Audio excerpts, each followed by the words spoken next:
Welcome to my third piece of Wild Hearts content. The game has just gone on PSN. We're seeing some lively activity on the servers. I'm certainly getting some good numbers on previous Wild Hearts video. What the algo wants, the algo gets. For most of this video, we are going to be looking at the quality mode of this game. It interests me because I've been running it on PC, struggling to get some good frame rates and resolution, and we may have found the promised ground for this particular title. I just want to show you, if I may, one of my absolute pet hates as a 9th generation content creator. There's accounts out there that just out and out lie about what games perform at. Now when you put in the spec for the PlayStation 5 version of Wild Hearts, you get some various sort of Reddit threads and different answers to questions, but when you go to the question itself, it puts you right through to this creator's video. Look at the title. This does not run at 4K. It does some sampling action and halves the resolution when things get busy to help those frame rates cope. Bro's got 25k views on his videos and 300,000 subscribers, numbers that I can only dream of. Now talking of dreaming, this is how far down the wooden motorcycle is on the unlock tree. FML, I will get to it, but unfortunately algo dictates I have to get this content out before the hype dies down about Wild Hearts being on PSN. The central hub was always a really good testbed for frame rates because of all of the outlets, and it's multi-tiered and just full of stuff. The camera would struggle with a smooth pan. We are on quality mode. This is absolutely fantastic, and I do want to nip over and show you some of the performance. This was my deal with it. I was going to default to quality until I saw a drop in frame rate. As soon as I started to struggle or the game couldn't keep up with what was appearing on screen, I would then revert back to performance. That is normally my default take.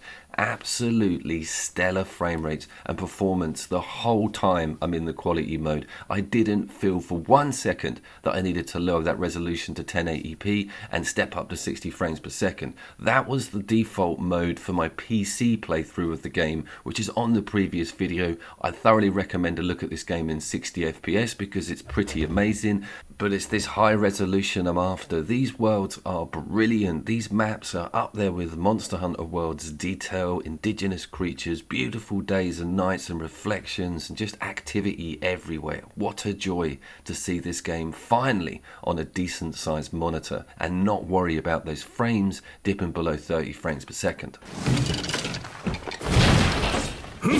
Here's the performance mode. Very good, 1080p, nice crisp 60 frames per second, but again I did notice a slight bit of granulation on detail with different characters and items within map.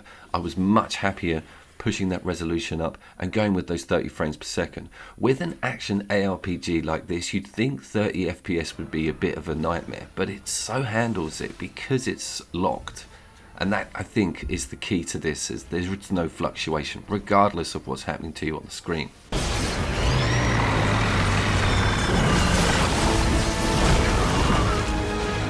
I was rewatching the old Ghibli classic Princess of M the other day, and it did strike me, the sort of forest spirit, the transformation, all of that darkness is proper in Wild Hearts. It's a very cool homage, whether intentional or not. Things just seem to be clicking with me so much better with this on the PlayStation 5. It's not like there's amazing haptic feedback or loads of stuff has changed with the UI. It's just this PEG 30 molded with that incredible resolution. You can see every single pixel and piece of damage or dilapidation on the monsters. Getting the 3-story jump and slash, second nature to me now.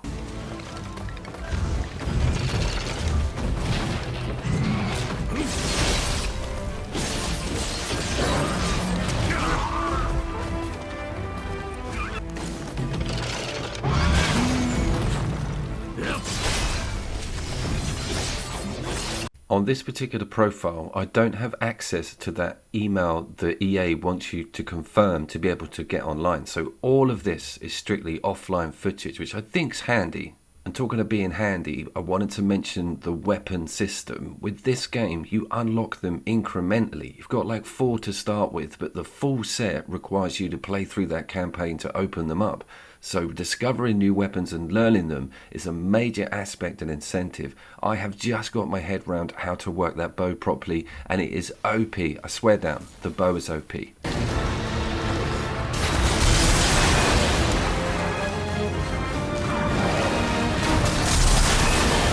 As you also well know, I'm having this sort of KT, Amiga Force, Team Ninja renaissance at the moment, with loving the rise of the Ronin and even getting into Wulong with some of that Souls-like material. See the top 10 list in link. We also need to be ready for the fact that Monster Hunter Wilds, the newest, is not coming out till 2025, and I don't even think we have a quarter mention, so it could be up to a year away. If you're on the internet terminally like my good self, you would have seen all of these weapon showcases. The hype is massive at the moment for Monster Hunter Wilds, but there just is no Monster Hunter Wilds to play. This is perfect to go to after Rise and after Monster Hunter Worlds. おじいちゃん、まだ休むの？からくりが動いとった頃は。 Just back to performance briefly, doing that fly mechanic through the hub, like over all the NPCs, would also cause the game to nearly fall over on sort of lower powered systems. That is all smoothed out. It's really great to be able to traverse both map and hub without any performance issue. And that's something I do want to talk about. This game is extremely aerial and amazing with its mechanical additions via the thread box wood mechanic. And you've probably heard me say this before, I was not over the moon when I first clapped eyes on this, but its versatility, its variation, you almost forget what you've got stacked up to be able to fight these monsters with. There's so many options with it all. And coming in, Apache helicopter death from above style never gets boring.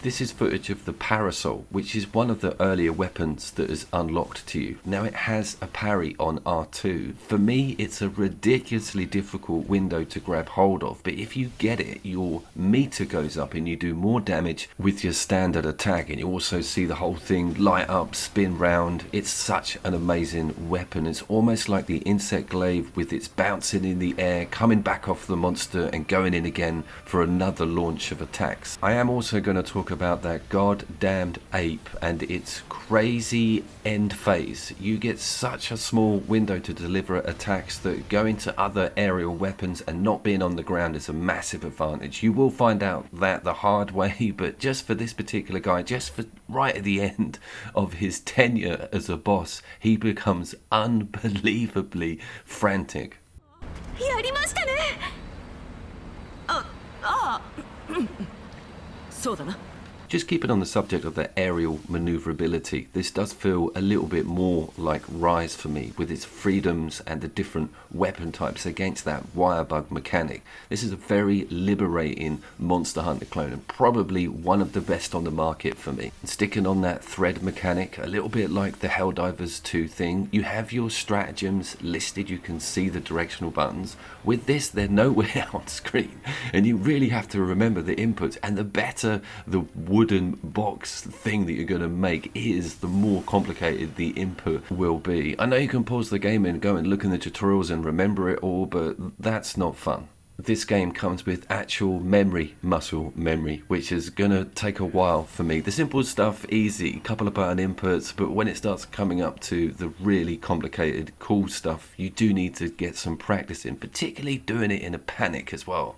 Is there anything you don't like about this game? Oof. Well, okay, there are a few minor things. The music on some of the fights will get to you. I think it's because fights sometimes drag out a bit and you'll be hearing that same bar again and again whilst getting the crap kicked out of you. Also, it's got the obligatory massive monster stage set piece level, which most Monster Hunters have. You know the one, locked arena, you're on some mounted gun and there's some damn great kaiju coming through some gates to the village. Almost identical with this. It feels a little bit forced, but it's fine, it's in there. You can go back to it, there's some quite good rewards for it. I'm not showing it, spoilers.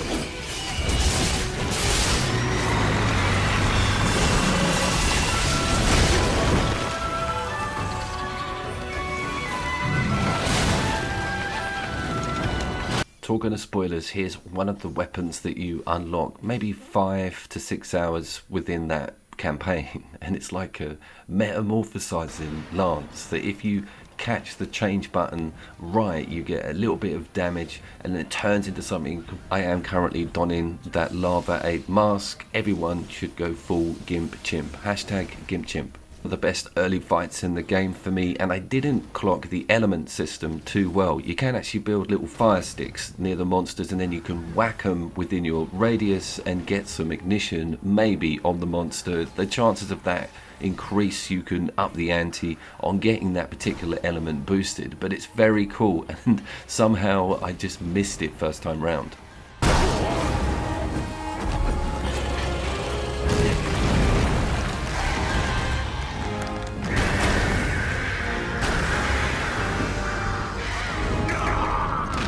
You also might remember in my previous video that I could not find a physical copy of Wild Hearts in the UK down south. It was a nightmare because it was retailing at one of the second-hand stores at £8.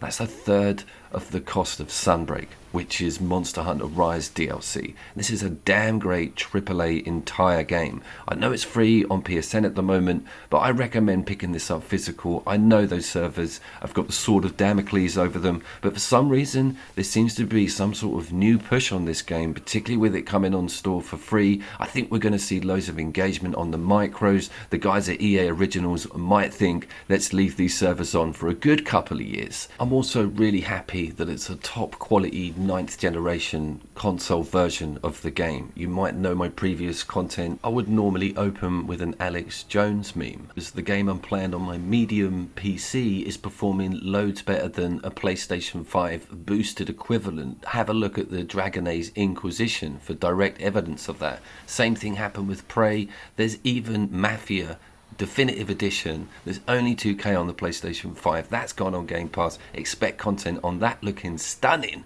on my GTX 1660.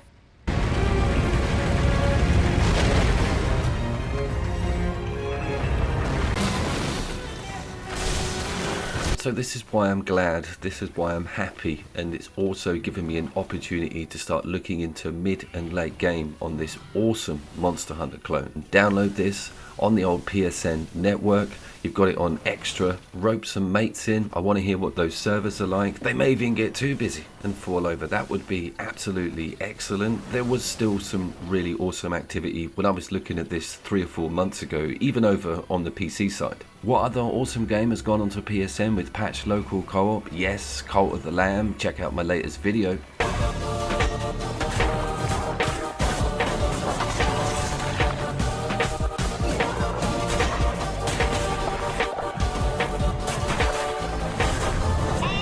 It is a perfect game if you've smashed through Worlds and Rise, and I still haven't got to Sunbreak. I am dying to review that game. The discount kicked in on that DLC and then was lifted about a week ago, so I'm just going to wait for it to go down in price a bit because it's a digital only purchase. Again, you're obligated, you can't trade in. I want to avoid doing that in the future. Please help me out with the like and a sub. I want to get big enough to be able to shame properly those people that put out 4K 60 frames per second content and it just isn't. There's no commentary, there's nothing. They don't even respond to anybody saying sorry about this, got it wrong. They just sit there in silence after the upload, you know what I mean? And see those numbers come in. No, that's got to stop. I have been Couch Coop. I will see you down there.